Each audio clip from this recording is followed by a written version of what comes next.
Dear students, welcome you to session 10 video of the chapter Working Capital Management, Financial Management 6th semester BCom of Mangalore University. Session 10 is about the preparation of estimate of working capital requirements using the components of working capital method. The problem goes like this. Prepare an estimate of working capital requirements from the following data of a manufacturing concern.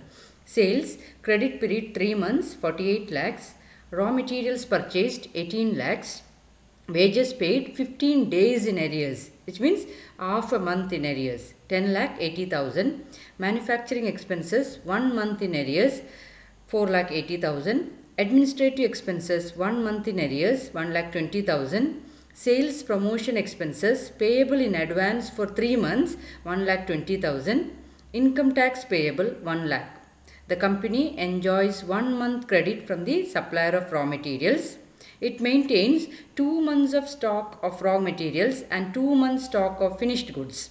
Cash balance is maintained at rupees 50,000. Assume 10% for contingencies, that is emergencies.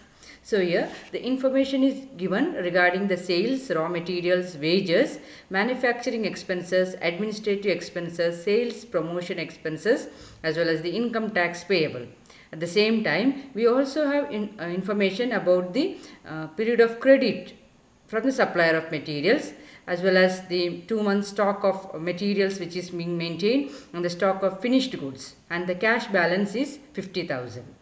Now, to prepare an estimate of working capital requirements using the components of working capital method, first we need to analyze the different components of current assets as well as the different components of current liabilities. So, in this problem given, we have the information about raw materials, that is 2 months stock of raw materials, and we have information about finished goods. So another item is finished goods. Information about the work in progress is not given, so we cannot calculate that. So we have one item, that is raw material, the other one is finished goods. Then we have cash balance. Then we have information about the credit period given to the customers. So we have, that means we have credit sales and debtors. And also we have an expense which is payable in advance, which means it's a current asset. Sales promotion expenses payable in advance. So we have raw materials, finished goods, debtors, expenses payable in advance, as well as cash balance. And then when we speak about the current liabilities, we can see here the 1 month credit from supplier of raw materials. So we have creditors here. Then any outstanding expenses. So we can make out that wages paid half a month, that is 15 days in arrears. So outstanding wages we have. Manufacturing expenses we can see 1 month in arrears, which means it's outstanding, that is paid after 1 month. Administrative expenses 1 month in arrears, that means this month's expenses are paid next month. And we also have income tax which is payable, that is rupees 1 lakh. So we have different components of current assets as well as current liabilities. So we need to find out the value of these components of items. Now for example, we have to find out the value of raw materials in stock, value of finished goods in stock, the value of debtors, cash balance anyway it is given, the sales promotion expenses paid in advance, and at the same time the value of various current liabilities like the creditors, outstanding wages, outstanding manufacturing expenses, and outstanding administrative expenses.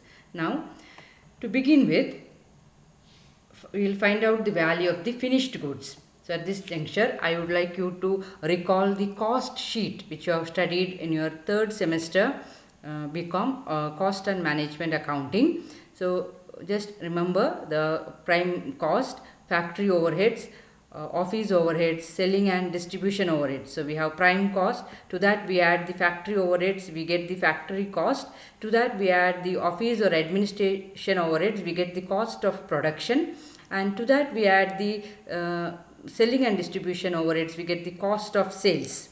Now finished goods. Now here we take into consideration the cost of production. So we have information about the raw materials, the wages, manufacturing expenses, and administrative expenses. So all these aspects are to be totaled now to find out the value of the finished goods. So 18 lakhs plus 10 lakh 80,000 plus 4 lakh 80,000 plus 1 lakh 20,000. This is the 34,80,000 is the value of finished goods for the entire year. Now 2 months stock will be kept. Now here you can see that 34,80,000, that is for entire year. Now we want only for 2 months. So 2 divided by 12. So it is 5,80,000. So 2 months stock of finished goods is being maintained. So the raw materials plus wages plus manufacturing expenses plus administrative expenses, all these are added. Then 2 months stock is found out, that is 5,80,000. In the similar way, we have to find the value of debtors. So debtors, again it's raw materials plus wages plus manufacturing expenses plus administrative expenses plus sales promotion expenses, that is cost of sales here.